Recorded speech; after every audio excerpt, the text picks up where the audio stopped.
this is where I'm curious about that infinitely regressive question. Like, where does that data come from?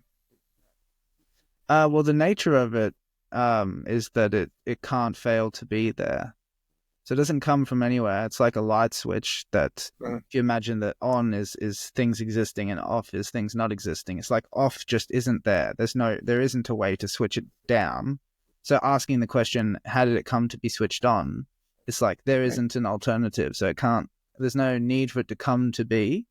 It just it cannot fail to be, basically. Yeah, that's the non-contingent aspect of it. Yeah. Mhm. So it's an absolute. Yes, it's an absolute yes. Yeah. And that's where it's interesting, right? Like, why is it that we have the capability to question the absolute? It's like, well, it's you either accept it or you don't, or you move on, right? Like, but we like to ask the question, where does it come from? How does it work? How can it be? Um, and I think that's where the answer has to be experience it if you want to understand it. Don't ask that question. Um, but if you're gonna ask, or if you're going to try to understand the nature of reality for practical purposes, or to extract some kind of utility, then you do need to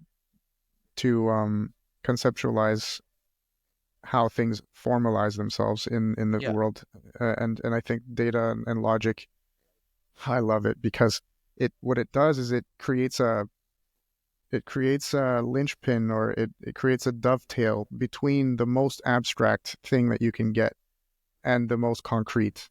Hmm. And me being a guy of dualism, or playing with dualism and finding a way to connect them, that's a beautiful idea. Is that logic and data do have an intrinsic connection together?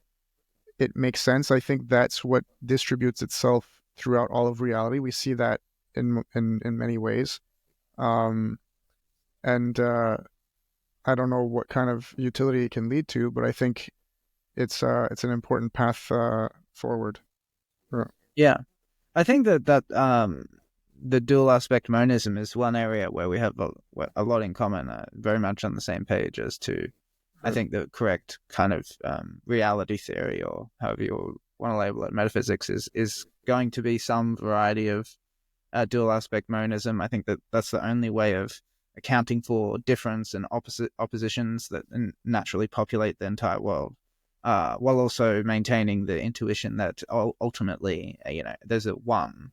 Everything is ultimately one existence. There's a unus mundus, as Jung would call it.